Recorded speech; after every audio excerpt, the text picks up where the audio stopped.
Oh, yes. That's better. Hello.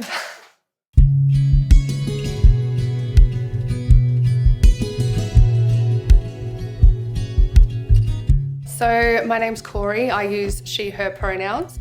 I am a gay woman and mother of a transgender daughter.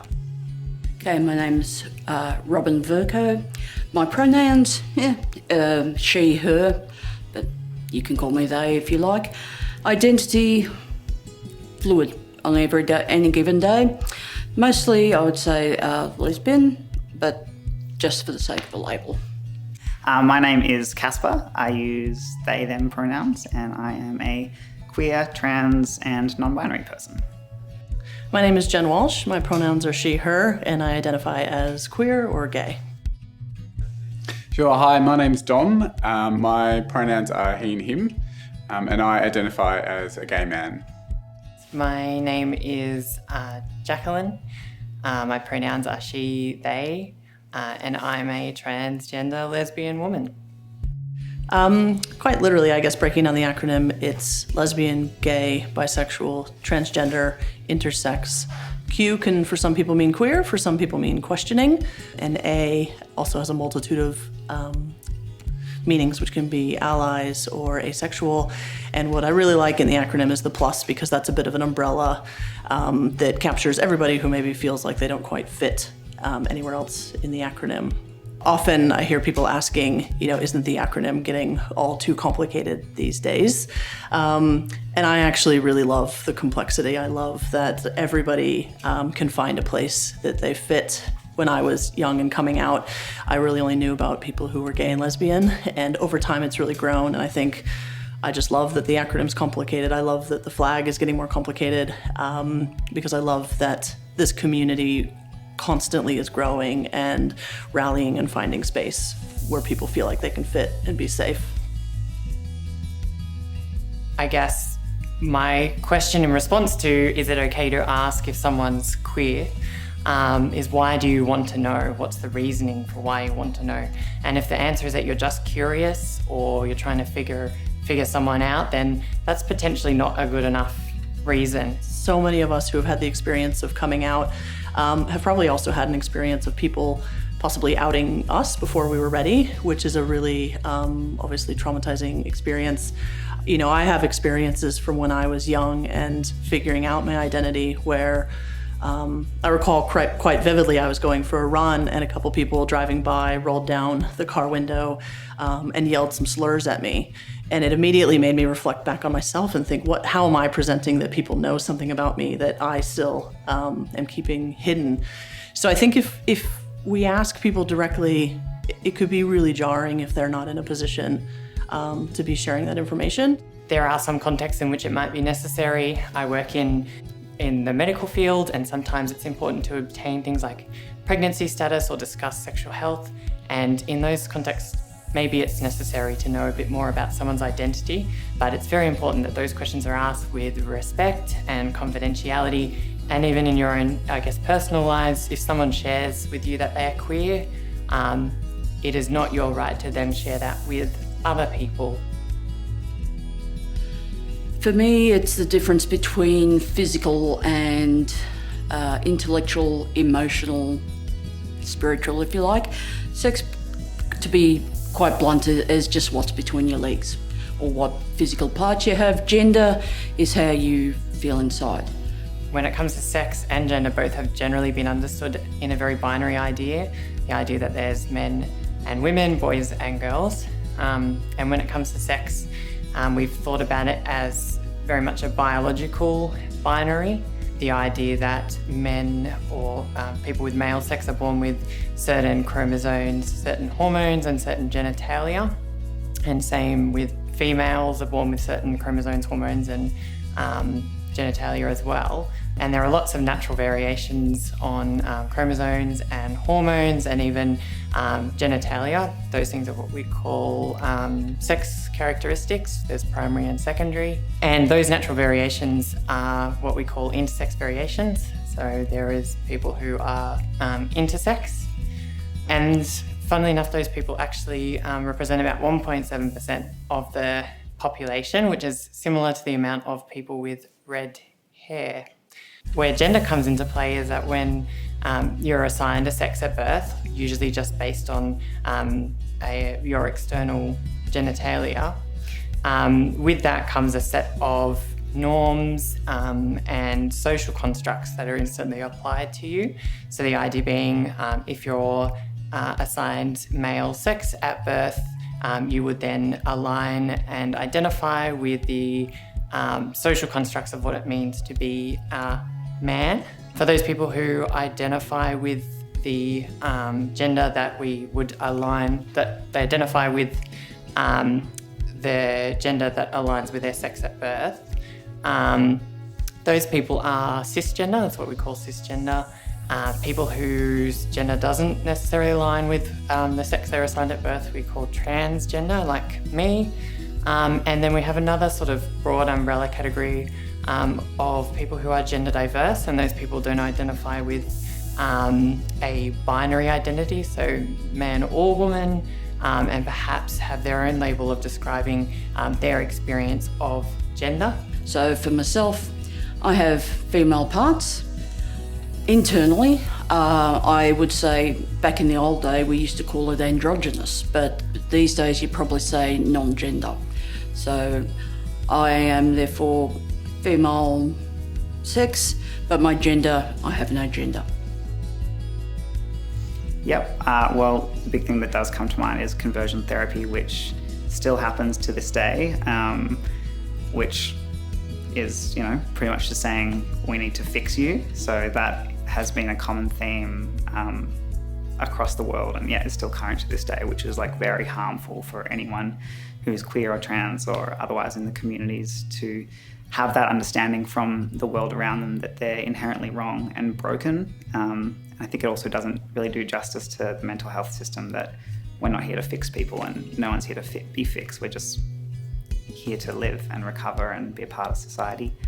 I've found it nigh on impossible to find counsellors and GPs or anyone who doesn't see my sexuality or the fact that I'm transgender as not the main issue. Like, I might be coming to mental health services to talk about other childhood trauma that I've experienced or depression or anxiety I'm feeling, and the focus is often just put on our gender and sexuality, which reduces us and is really dehumanizing. So I think something that comes to mind for me is around the process of coming out. So I think it can be hard for non-LGBTIQA+ people to understand what that process means to people. And I think there's a misconception that for LGBTIQA+ people that they only come out once in their life, when often there's a constant sort of decision-making or even a risk assessment process. And even within the LGBTIQA+ community, I think it's important that we're aware that we don't necessarily understand everyone's experience as well. So, for example, as a gay man, my coming out experience would be very different from a trans person. Yeah, look, to be completely honest, we've been incredibly fortunate in that most of the people around us are incredibly supportive. However, I think the important thing to point out is that regardless of how good your experience is with those around you, you only need to go onto social media and look at any post that goes up or any story that goes up about somebody that's come out as non-binary or a same-sex couple or, a transgender athlete, and you're seeing all of these comments that are overwhelmingly negative. And you think, if you're looking at something like a local TV station or radio station, these are people within our community who essentially don't believe that we should exist. And they're more than comfortable putting these horrible comments out there in the public domain with their names attached to them. So it's a horrible feeling, and you do get this sense of, being in danger, at risk, just being in the community, even if everyone around you is amazing, because there are still a lot of people out there that have these stigmatised attitudes. When I first came out, my father wished I'd been dead at his feet. My brother didn't believe it. My mother blamed herself. My sister just said, well, you're still my sister. But my father and brother, even to this day, will have said that they will not accept any partner of mine, that I was not to bring any partner of mine into their house or the place of living, and basically they don't want to know about that side of my life. Initially that really hurt, but now it's more a case of, well, that's their loss. They don't know the real me. They don't know all of me, and c'est la vie.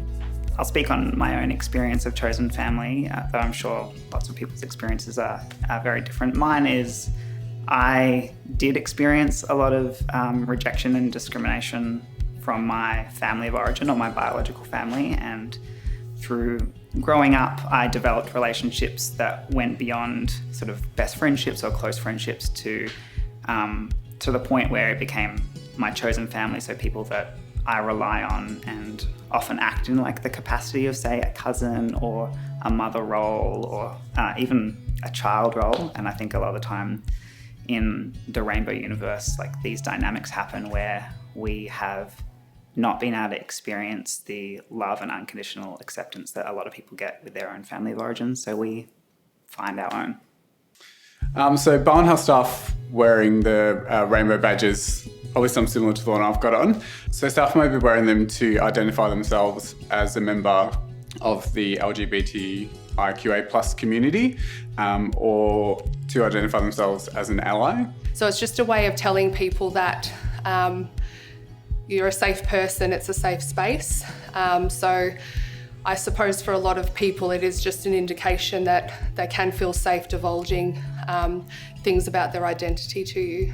But essentially it's to help promote that Barwon Health aims to be a safe, inclusive and respectful place for the LGBTIQA plus community. So I suppose it's a really big question. Things like rainbow badges are really good as sort of an opener, but I guess as we're obviously all learning at the moment, we as a society need to be better. I really like to look at practical things that we can do while we're all still learning to make sure that we do things better, especially in the healthcare setting. So if we have a consumer that divulges to us that they're part of a same-sex relationship, or they might have a different gender identity, that we take steps to prompt ourselves with the consumer's permission to make sure that we get that right. So that would be things like popping pronouns on handover sheets, letting our ANUMs know that in handovers we should be letting people know, just to remind them so that we're coming into the room mindful and we're using the correct pronouns, because stuff like that can be life-saving. It's personal to me because I am an autistic person. I'm an autistic transgender lesbian. My experiences as a queer person are very much inseparable and intertwined with my experiences as an autistic person. And that's because I'm both autistic and trans and lesbian 100% of the time. And often I think when queer people particularly are asked to share their stories, they're expected to only talk about their queerness. But that's very challenging to do. And so when I'm telling you about my queerness, I also will be telling you about my experience of disability as an autistic person. A lot of trans people, when accessing gender-affirming care like hormone treatments and or even surgical interventions, they often experience a lot of gatekeeping in order to get that care, and similar things that cisgender people need to access doesn't have the same amount of gatekeeping. It gets a lot worse when you're disabled, or in my experience of autism, clinicians' ignorance can sometimes lead to them questioning your ability to make decisions for yourself, to have bodily autonomy and things like that. So if I want to discuss challenging the transphobia in access to medical care, I can't do that without discussing my experience of ableism when accessing medical care. And to see people as more than just sort of some of their individual parts, and rather as an intertwined whole being is what we call intersectionality. And it's how I think we should approach the stories of queer people and the experiences of marginalised groups in all areas. I've really embraced the word queer. I love that as a question because I think it comes from a place where people are recognizing there's a history to that word. The history of that word is quite traumatizing, especially for the older generation who, that word was a slur. They were really victimized by that word. It's a word that's been reclaimed. So, within community, there are people who use it, and there's people who absolutely will never use it in their life. I think just consider the context. Listen to how other people are using it. And model that, or I guess mirror that language back. So if somebody's modeling that they're comfortable in their own identity using that word, then great. And probably just general rules around, you wouldn't refer to a person as a queer, but maybe that they identify with the queer community. So it's just the nuance of language, but being really sensitive that particularly the older generation finds that to be a really difficult word. Identity is as fluid as sexuality. Who you are today might not be who you are tomorrow. So some days I call myself lesbian simply because I'm attracted physically to women.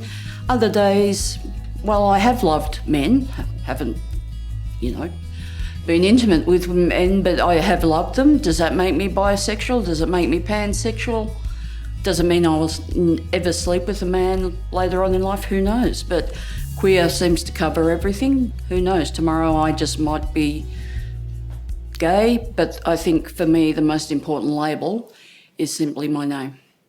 Coming out day for me is a really important day because I wouldn't be here today if it wasn't for the people who came out before me.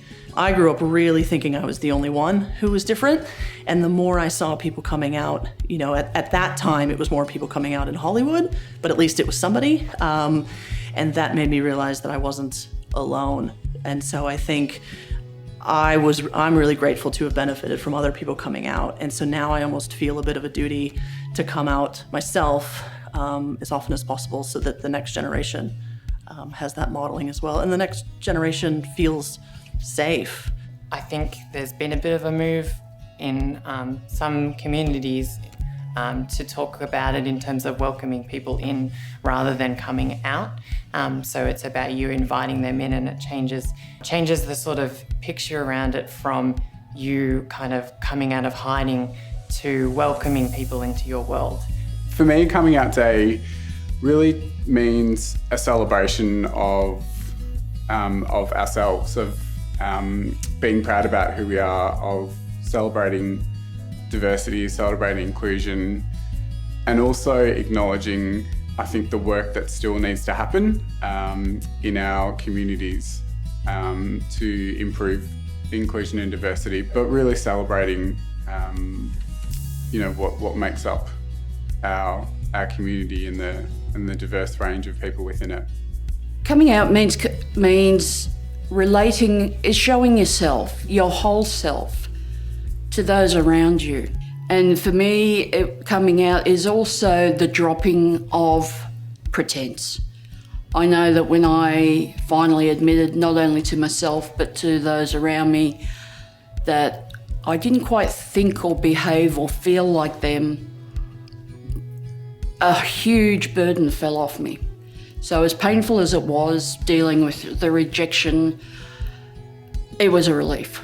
And that I didn't have to act anymore, I didn't have to pretend anymore. Coming out day is basically my authenticity day. It's when I was truly who I was, might be tomorrow, who knows?